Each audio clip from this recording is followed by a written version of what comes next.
Good morning, everyone. Our today's topic is the process of design. In this lecture, we will learn about all phases which are used in the process of interface designing.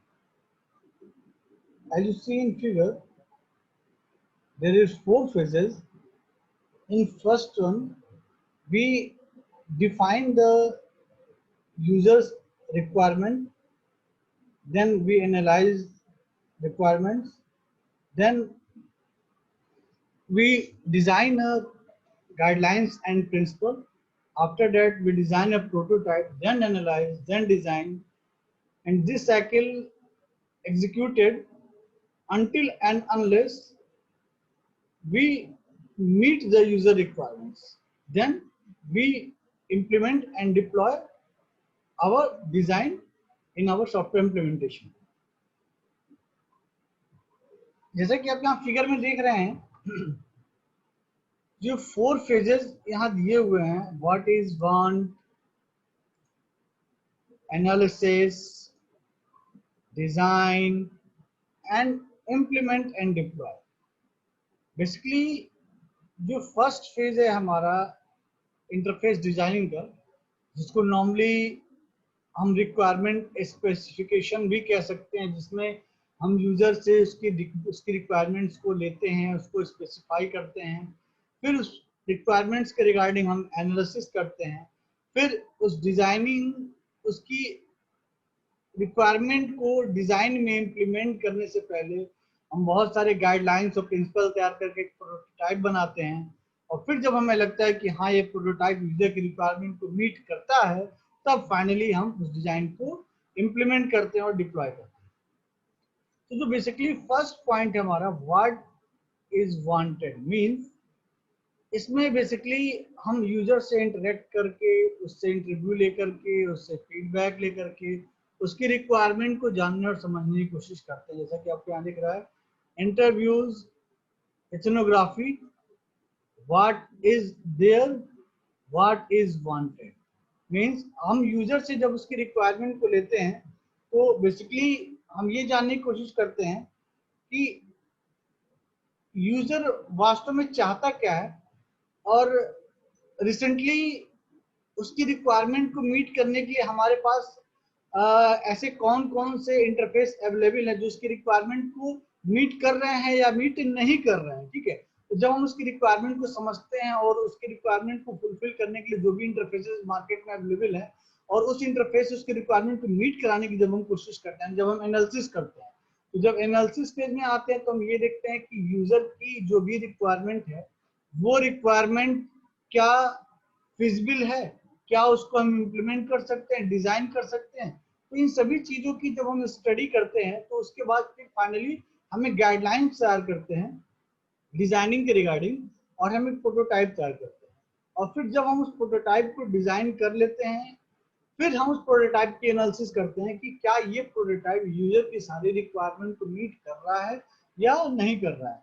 उसके बाद फिर से हम क्या करते हैं, design वाले process में प्रिंसिपल और गाइडलाइंस को ध्यान में रखते हुए उस डिजाइन पे फोकस करते हैं. अगर हमें लगता है कि हाँ ये फाइनल है, उसके बाद हम क्या करते हैं, उसको इंप्लीमेंट करके उसको डिप्लॉय कर देते हैं. जैसा कि यहाँ आपको मैंने जो यहाँ पे 4 फेजेस हैं और 5वां फेज प्रोटोटाइप का है, जो कि एनालिसिस, डिजाइन और प्रोटोटाइप के बीच में इटरेटिव लूप की तरह चल रहा है. तो overall there is 5 phases. First one is requirement, second one is analysis, third one is design, fourth one is iteration and prototyping, and fifth one is implementation and deployment. Requirement की अगर बात करें तो हमारा मेन मोटो रिक्वायरमेंट फेज में ये होता है जानना, व्हाट इज वांटेड, उसे क्या चाहिए, यूजर क्या चाहता है, यूजर की रिक्वायरमेंट क्या है. ठीक है, जैसा कि हम सॉफ्टवेयर बनाते समय सारे डॉक्यूमेंट प्रिपेयर करते हैं और उसमें यूजर की सारी रिक्वायरमेंट को स्पेसिफाई करते हैं. ठीक है, सेम हियर हम यहाँ पे यूजर की रिक्वायरमेंट को समझने की कोशिश कर रहे हैं कि बेसिकली यूजर की रिक्वायरमेंट क्या है. So the first stage is stabilizing what exactly needed, हमें वास्तव में क्या चाहिए, यूजर को हम क्या देना चाहते हैं, हमें ये जानना सबसे पहले जरूरी है, ठीक है। तो अगर यहाँ देखें as a precursor to this, it is usually necessary to find out what is currently happening. For example, how do people currently watch movie? What sort of personal appliances do they currently use? जैसे कि आपने user की requirement की कि उसे wireless movie player चाहिए, ठीक है, वायरलेस मूवी प्लेयर चाहिए। तो जब आप उस वायरलेस वर्चुअल मूवी प्लेयर को डिजाइन करते हैं यूजर की रिक्वायरमेंट फुलफिल करने के लिए, तो सबसे पहले आप करते क्या है, जैसे कि यहाँ देखिए फिगर मैंने स्टार्टिंग बताया था, व्हाट इज वांटेड, वो चाहता क्या, पहले आपने डिसाइड कर लिया। व्हाट इज देयर, उसके पास क्या है, मींस उसकी रिक्वायरमेंट को फुलफिल करने के लिए मार्केट में क्या अवेलेबल है, यूजर क्या यूज कर रहा है, क्या वो उसका एडवांस वर्जन चाहता है। तो कहीं ना कहीं हमारे माइंड में ये चीजें होनी बहुत जरूरी है। How do people currently watch movie, what sort of personal appliances do they currently use, user किस तरह की डिवाइस चाहता है मूवी देखने के लिए, और रिसेंटली वो किस तरह की डिवाइस यूज कर रहा है, मीन्स जो इस तरह की डिवाइस वो यूज कर रहा है उसमें जो लूप होल्स हैं, उन लूप होल्स को रिजॉल्व करने के लिए, दूर करने के लिए, हो सकता हो अपनी जो उसकी न्यू डिमांड है, वो न्यू डिमांड कुछ इस तरह से हो उसकी, जिससे वो जो भी लूप होल्स है वो उसमें रिमूव किए जा सके। तो इन शॉर्ट कहने का मतलब ये है कि हमें यूजर की रिक्वायरमेंट को भी समझना है, एज वेल एज यूजर की रिक्वायरमेंट को मीट करने के लिए मार्केट में कौन से प्रोडक्ट अवेलेबल हैं। हमें इन दोनों चीजों को ध्यान में रखना है, यूजर क्या चाहता है और उसकी रिक्वायरमेंट के रिगार्डिंग मार्केट में क्या अवेलेबल है, तभी जाके हम यूजर को प्रॉपरली उसकी रिक्वायरमेंट के रिगार्डिंग हम डिजाइनिंग करके उसका प्रॉपर इंटरफेस दे पाएंगे। सो there are a number of techniques used for in this SCI: interviewing people, videotaping them, looking at the document and objects that they work with, observing them directly.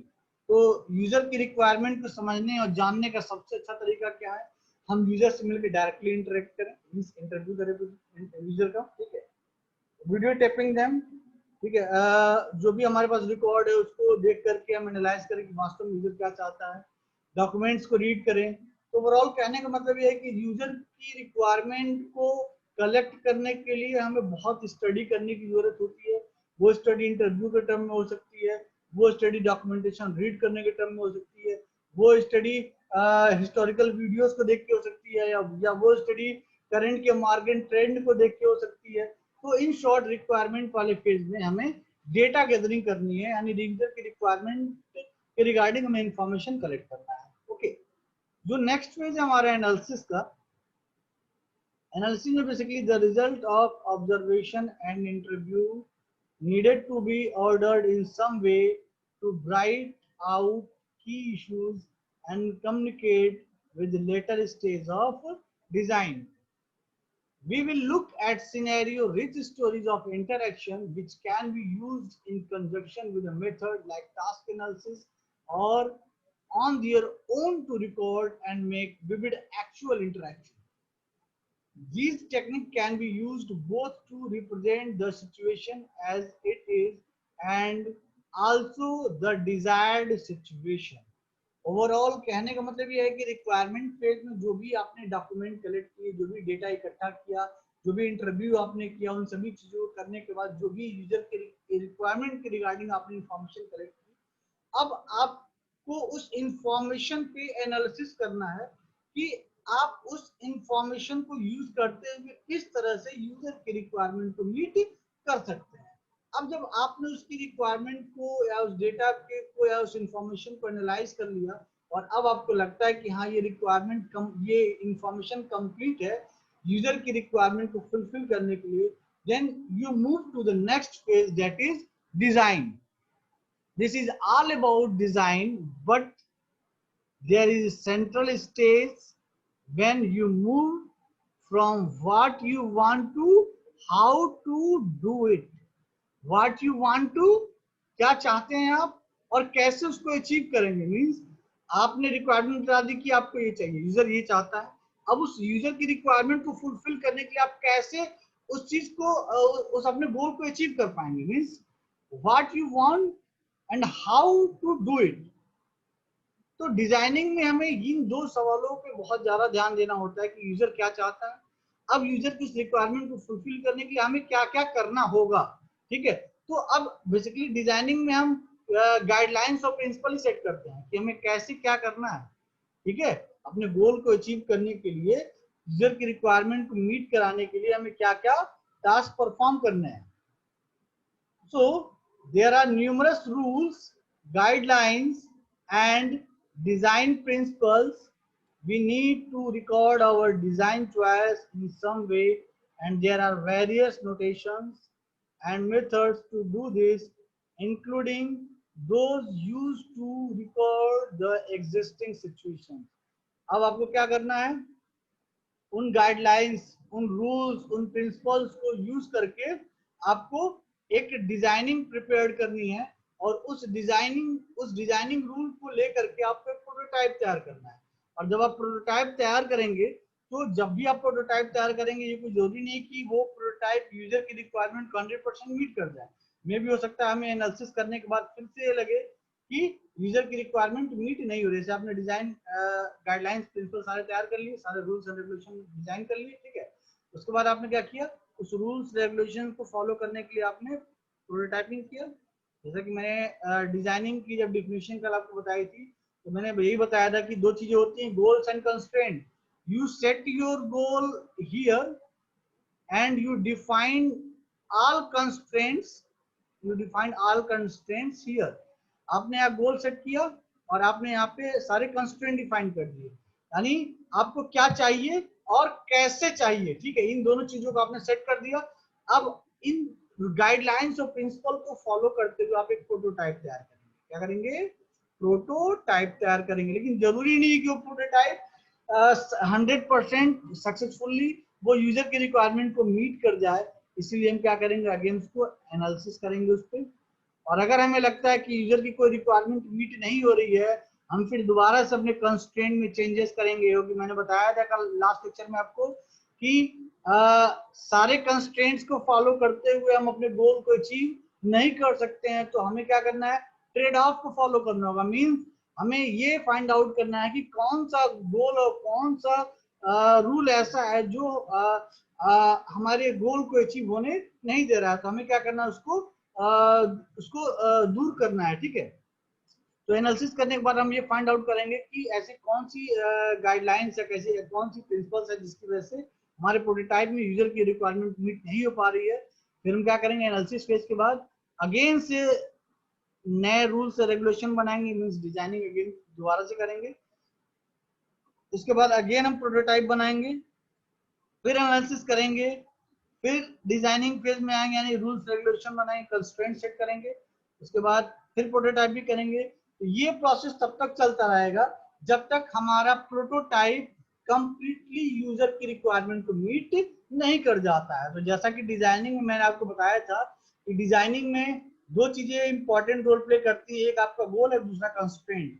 जो initial phase है, first वाला phase, ये आपको गोल को define कर रहा है, और जो डिजाइन वाला फेज है, दिस वन, ये आपके कंस्ट्रेंट्स को डिफाइन कर रहा है। और इस एनालिसिस फेज में हम यही एनालिसिस कर रहे हैं कि गोल और कंस्ट्रेंट एक दूसरे को प्रॉपरली मीट कर रहे हैं या नहीं मीट कर रहे हैं। और इस चीज को रिफ्लेक्ट कराने के लिए हम क्या कर रहे हैं, प्रोटोटाइप को डिजाइन कर रहे हैं।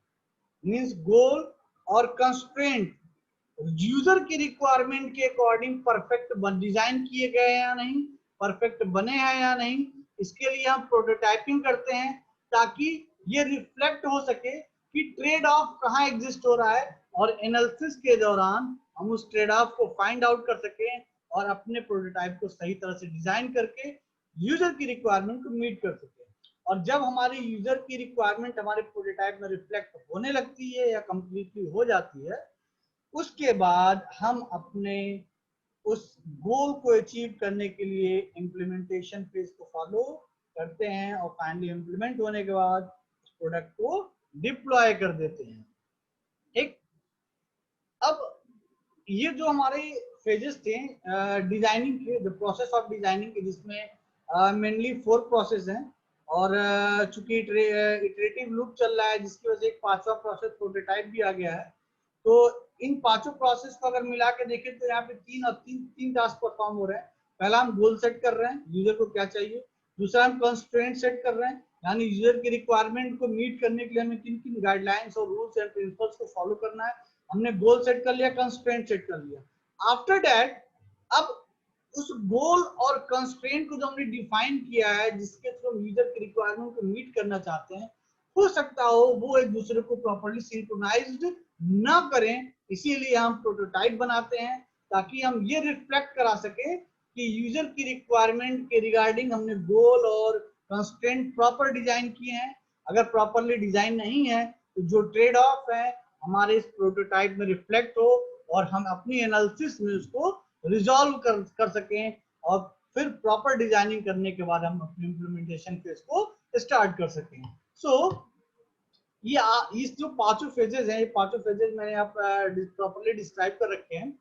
तो बेसिकली मेन मोटिव वही, हमारे गोल सेट करना, कंस्ट्रेंट डिसाइड करना, और उस कंस्ट्रेंट और गोल एक दूसरे से मैच करते हैं या नहीं करते हैं, यूजर की रिक्वायरमेंट के लिए सुटेबल है या नहीं है, इसको रिफ्लेक्ट करने के लिए हम प्रोटोटाइपिंग करते हैं। उस प्रोटोटाइपिंग के थ्रू ये रिफ्लेक्ट हो पाता है कि यूजर की रिक्वायरमेंट के रिगार्डिंग वो कंस्ट्रेंट कहाँ मीट नहीं कर रहा है, और देन एनालिसिस फेज में उसको रिजॉल्व कर पाते हैं।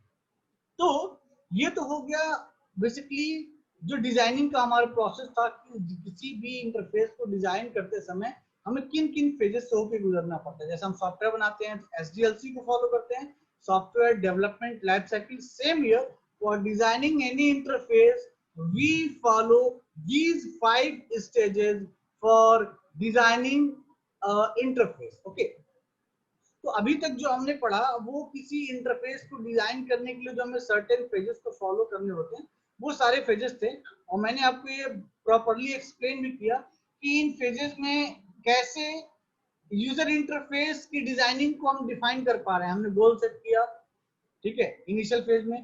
गोल सेट करने के बाद हमने गाइडलाइंस प्रिपेयर किए, प्रिंसिपल बनाए, कंस्ट्रेंट सेट किए, वो हमारा डिजाइन वाला फेज था। अब वो गाइडलाइंस, रूल्स और यूजर का गोल मीट कर रहा है या नहीं, इसको चेक करने के लिए, ट्रेड ऑफ को फाइंड आउट करने के लिए हमने प्रोटोटाइप तैयार किया, और एनालिसिस करने के बाद ये फाइंड आउट कर पाए कि कंस्ट्रेंट और गोल एक दूसरे को प्रॉपर्ली मीट कर रहे हैं या नहीं। तो ये तो हो गया हमारा प्रोसेस ऑफ डिजाइन। जो सबसे इंपॉर्टेंट एस्पेक्ट है डिजाइनिंग के रिगार्डिंग, वो है यूजर। यूजर कैसे है? जो डिजाइन हम बना रहे हैं किसके लिए बना रहे हैं? यूजर के लिए बना रहे हैं। मींस जो इंप्लीमेंट करने जा रहे हैं उस इंप्लीमेंटेशन को करने से पहले हमें ये जानना बहुत जरूरी है जिसके लिए हम इंप्लीमेंटेशन कर रहे हैं वो क्या चाहता है। मींस वी नो यूजर, हमें अपने यूजर को समझना बहुत जरूरी है।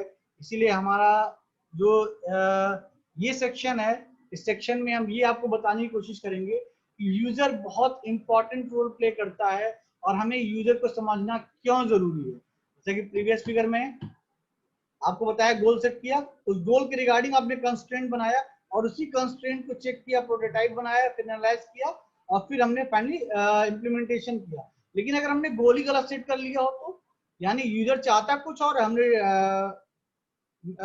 स्पेसिफाई कुछ और कर रखा हो, यानी यूजर की रिक्वायरमेंट कुछ और हम समझ कुछ और बैठे हैं। मींस हमें यूजर को सही तरह से समझना है कि यूजर के माइंड में क्या चल रहा है, यूजर चाहता क्या है। क्योंकि ऐसा कभी कभी होता है कि सामने वाला कहना कुछ चाहता है और हम कुछ और समझ बैठते हैं। इसीलिए this is a very important factor for designing interface to understand the user. हमें यूजर को समझना बहुत जरूरी है किसी भी इंटरफेस को डिजाइन करने से पहले। So the start of any interaction design exercise must be the intended user or users. This is often stand as know your user, यानी अपने यूजर को प्रॉपरली समझिए। So how do you get to know your user? आप अपने user को समझेंगे कैसे? ऐसे कौन कौन से स्टेप्स जिनको आप फॉलो करेंगे तो आप अपने यूजर के मन की बात को समझ पाएंगे, यूजर की रिक्वायरमेंट को उसके अंदर से निकाल पाएंगे, यूजर एग्जैक्टली क्या चाहता है आप उसको अंडरस्टैंड कर पाए। इसके लिए आपको सर्टेन फेजेस को फॉलो करना होगा, या यूं कहें कुछ एक्शंस हैं जिन एक्शंस के थ्रू आप यूजर के माइंड को रीड कर सकते हैं। जैसा कि यहाँ देखिए, the first thing to find out is who your user, are they young और ओल्ड, एक्सपीरियंस कंप्यूटर यूजर और नॉइस। मीन्स आप जिस यूजर के लिए इंटरफेस डिजाइन कर रहे हैं वो यूजर यंग है, ओल्ड है, कंप्यूटर के रिगार्डिंग एक्सपीरियंस्ड है या नौसिखिया है।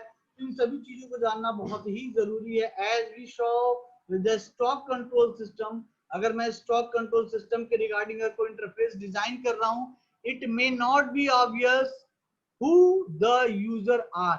ये एग्जैक्टली डिफाइन कर पाना कि कौन उसको यूज करेगा और यूजर कौन है और उससे हम इंटरनेट करके सारी रिक्वायरमेंट को फाइंड आउट कर सके, दैट्स अ कॉम्प्लिकेटेड टास्क।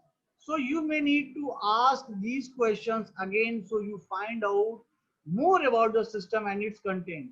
यानी जो उस स्टॉक कंट्रोल सिस्टम को यूज करने वाला यूजर है, अगर उससे हम इंटरेक्ट कर सके, उससे इंटरव्यू लें, उसके माइंड को रीड करने की कोशिश करें, उसके बिहेवियर को समझें, तब जाके हम ये कहीं अंडरस्टैंड कर पाएंगे कि वास्तव में जो स्टॉक कंट्रोल इंटरफेस को मैनेज करने वाला यूजर है वो चाहता क्या, उसकी रिक्वायरमेंट के अकॉर्डिंग फिर हम प्रॉपर इंटरफेस डिजाइन कर पाएंगे। ऐसे अगर वर्ड प्रोसेसर की बात करें तो अभी जो मैंने एग्जांपल लिया स्टॉक कंट्रोल का, तो स्टॉक कंट्रोल सिस्टम का जो इंटरफेस है वो लिमिटेड यूजर होते हैं उसके, बहुत कम लोग। जैसे इंडिया में अगर देखा जाए तो इंडिया की जो पॉपुलेशन 2% या 3% लोग ही जो स्टॉक कंट्रोल सिस्टम का इंटरफेस उसको यूज करते होंगे। लेकिन अगर हम एक ऐसे इंटरफेस को डिजाइन करना चाहें जिसके करोड़ों यूजर हों, अरबों यूजर हो, मींस किसी कंट्री की पॉपुलेशन की 60-70% पॉपुलेशन उस इंटरफेस को यूज करती हो, तो उस कंट्री के पॉपुलेशन की 70% पॉपुलेशन के माइंड को रीड करना,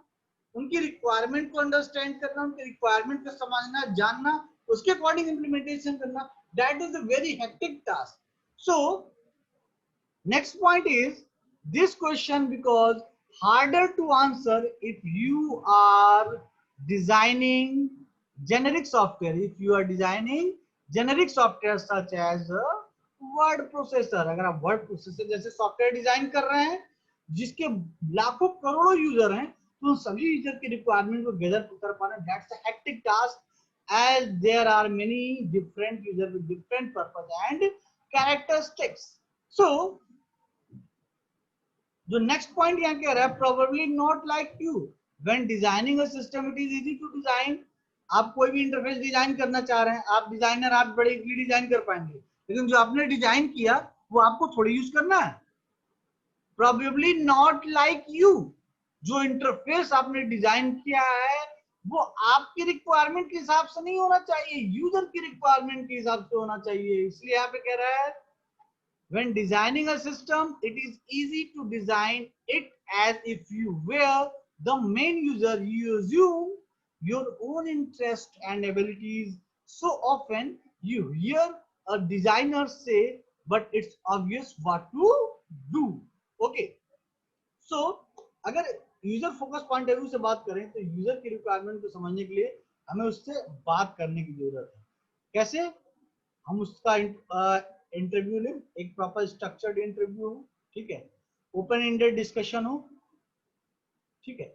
ये कुछ ऐसे बेसिक प्रोसेस है जिससे हम यूजर के माइंड को रीड कर सकते हैं, उसके रिक्वायरमेंट को फाइंड आउट कर सकते हैं कि बेसिकली यूजर एग्जैक्टली क्या चाहता है, ठीक है। लेकिन कई बार ऐसा होता है हम लोगों से बात करके उनके मन की बात नहीं समझ पाते, उनकी या यूं कहें कि यूजर कहना कुछ और चाहता है, हम कुछ और समझ बैठते हैं। यानी टॉक के थ्रू, इंटरव्यू के थ्रू, डिस्कशन के थ्रू सारी की सारी रिक्वायरमेंट क्लियर हो नहीं पाती है। तो हमें और भी मेथड और मीडियम्स हैं जिसको हमें यूज करना होगा यूजर के माइंड को रीड करने के लिए, उसकी एक्चुअल रिक्वायरमेंट को अंडरस्टैंड करने के लिए। जो सेकंड ऑप्शन है वो है वॉच देम। वॉच देम मतलब आप यूजर को ऑब्जर्व करिए, उसके बिहेवियर को ऑब्जर्व करिए, वो किस तरह से सिस्टम से इंटरेक्ट करता है, वो इंटरफेस को कितना इजीली समझ पाता है, कितने कॉम्प्लेक्स वे में समझ पाता है। मींस आप यूजर को वॉच करिए तब आप समझ पाएंगे बेसिकली यूजर का जो बेसिक फिनोमिना है सिस्टम से इंटरेक्शन का वो क्या है। क्लियर? तो जब आप फॉर एग्जांपल अगर सपोज करिए आप एक जूडो प्लेयर हैं, और आपने अपने ओपोनेंट को कोई एक सर्टेन स्टेप के थ्रू आपने उसको पटखनी दे दी और उसको हरा दिया। आपने जब वो एक्शन परफॉर्म कर रहे थे कि आपने जूडो की वो ट्रिक यूज की और आपने ओपोनेंट को अपने पटखनी दे दी यानी उसको हरा दिया, लेकिन आप जूडो का वो जब एक्शन परफॉर्म कर रहे थे उसके बाद अगर मैं आपसे एक्सप्लेनेशन पूछूं कि आपने अपने ओपोनेंट को कैसे पटखनी दिया, कैसे हराया, तो आपके एक्शन में और आपके एक्सप्लेनेशन में दोनों में बहुत डिफरेंस आ जाएगा। आपने कैसे किया, लेकिन जब मैं आपसे एक्सप्लेनेशन लूंगा उसका, तो हो सकता हो कि बताते समय आप एक दो पॉइंट भूल जाएं, इसलिए हम यहाँ टॉक टू देम पे फोकस तो करेंगे ही करेंगे, उनसे बात तो करेंगे ही करेंगे, एज वेल एज उसके एक्शंस को, उसकी एक्टिविटीज को हम खुद भी वॉच करेंगे। ओके, नेक्स्ट प्रोसेस क्या होता है हमारा यूजर को फोकस करने का? Use your imagination. आप अपनी यूजर को जब ऑब्जर्व करें तो आप खुद भी इमेजिन करिए कि यूजर क्या चाह रहा है। Even if you would like to involve many users throughout your design experience, this will not always be possible. It may be too costly, it may be hard to get time with them। अगर आप बहुत सारे user से interact कर रहे हैं, उनको watch कर रहे हैं, ठीक है, उनसे बातें कर रहे हैं, सपोज करिए आपने इंटरफेस डिजाइन करना है और उस इंटरफेस के रिगार्डिंग आपको 1 लाख लोगों से बात करना है, उनको वॉच करना है, उनसे कम्युनिकेट करना है। So this is a very hectic task and it will take lots of money and lots of time. So हमें क्या करना है, इस talk to them and watch to them वाले फैक्टर्स को फॉलो करते हुए यूज योर इमेजिनेशन को भी फॉलो करना है। किस केस में? जब नंबर ऑफ यूजर्स हमारे बहुत ज्यादा हो। जैसे कि मैंने यहाँ एग्जांपल दिया था, जब आप वर्ड प्रोसेसर का सॉफ्टवेयर डिजाइन कर रहे हैं, उस वर्ड प्रोसेसर के सॉफ्टवेयर को यूज करने वाले बहुत सारे यूजर हैं। किसी भी कंट्री की पॉपुलेशन की 60% पॉपुलेशन उस वर्ड प्रोसेसर के सॉफ्टवेयर को यूज करती है या करना चाहेगी फ्यूचर में। तो हम 60% पॉपुलेशन को बिठा करके उनको वॉच करके उनकी रिक्वायरमेंट तो नहीं ले सकते ना। So what we will do, हम क्या करेंगे, वी यूज आवर इमेजिनेशन। हम अपनी इमेजिनेशन को यूज करेंगे। क्या चाह सकता है यूजर, व्हाट्स यूजर की रिक्वायरमेंट क्या हो सकती है, यानी अब हम यूजर के पॉइंट ऑफ व्यू से सोच रहे हैं, मींस हम खुद यूजर की तरह ट्रीट कर रहे हैं। Even if you cannot involve actual users, you can at least try to imagine their experience। आप खुद यूजर बनने की कोशिश कर रहे हैं, आप अपने अंदर वो फीलिंग आ रहे हैं जिसकी तो आप इमेजिन कर सके यूजर वास्तव में क्या चाहता है। ओके, सो हमने डिजाइनिंग के सारे प्रोसेस समझ लिए, ठीक, और उस डिजाइनिंग के प्रोसेस को स्टार्ट करने से पहले यूजर को समझना बहुत जरूरी है, क्योंकि हम गोल जब तक प्रॉपर नहीं सेट करेंगे हम प्रॉपर डिजाइनिंग नहीं कर पाएंगे। तो हमने यूजर को कैसे स्टडी, यूजर को कैसे समझना है, हमने वो भी लर्न कर लिया। अब हमारा जो नेक्स्ट टॉपिक है वो है सजेशन फॉर इंटरेक्शन डिजाइन। तो यहाँ पे मैंने बहुत सारे पॉइंट्स दे रखे हैं जो गुड इंटरेक्शन और बैड इंटरेक्शन के रिगार्डिंग यहाँ पे एक्सप्लेन किए गए हैं। जैसा कि first point, SCI has traditionally been about designing efficient and effective system। efficient and effective system interface बनाने के लिए SCI को हम normally use करते हैं। well designed interface can elect good feelings in users। expressive interface can provide comforting feedback। badly designed interface make people angry and frustrated। common सी बात, interface बहुत critical होगा, बहुत ही कॉम्प्लेक्स होगा, हम इरिटेट हो जाएंगे उसको यूज करते समय। Emotional interaction is concerned with how we feel and react when interacting with technologies। Emotional interactions का मतलब यहाँ पे ये है, आपने देखा होगा आजकल फेसबुक पे नॉर्मली जब किसी का बर्थडे होता है, ठीक है, तो उसके बर्थडे के लिए जब आप लाइक करते हैं, आप विश करते हैं, तो फेसबुक के पेज पे बहुत सारे बलून उड़ने लगते हैं और आवाज आती है। तो कहने का मतलब ये है वो इमोशनल इंटरेक्शन है, that's are emotional interaction. Birthday है तो बहुत सारे बलून्स उड़ रहे हैं, बलून्स फूट रहे हैं, ये सारी चीजें क्या है, हमने टेक्नोलॉजी को यूज करके इमोशनल को अपने इंटरेक्शन, अपने इंटरफेस में डाल दिया। हमने क्या किया, उन इमोशंस को अपने इंटरफेस में डाल दिया, ठीक है। तो कहीं ना कहीं emotional interaction is concern with how we feel and react. हम अपने इंटरफेस में ऐसा डाल दें कि इंटरफेस ही वैसा ट्रीट करे जैसा हम करना चाहते हैं। किसी के बर्थडे में हमने विश किया, हम नॉर्मली क्या कहते हैं, बर्थडे बलून फोड़ते हैं, बलून उड़ाते हैं। सेम चीज हमारे इंटरफेस में भी हो रही है, सेम चीज हमारा इंटरफेस भी क्या कर रहा है, रिएक्ट कर रहा है। That's emotional interaction. Okay, so emotional interaction is concerned with how interactive system make people respond in emotional way. Same thing. Relaxed user will be more forgiving and shortcoming in designing. ठीक है, pleasing and rewarding interfaces will increase positive effect. जितना अच्छा होगा उतना positive feel करेंगे हम।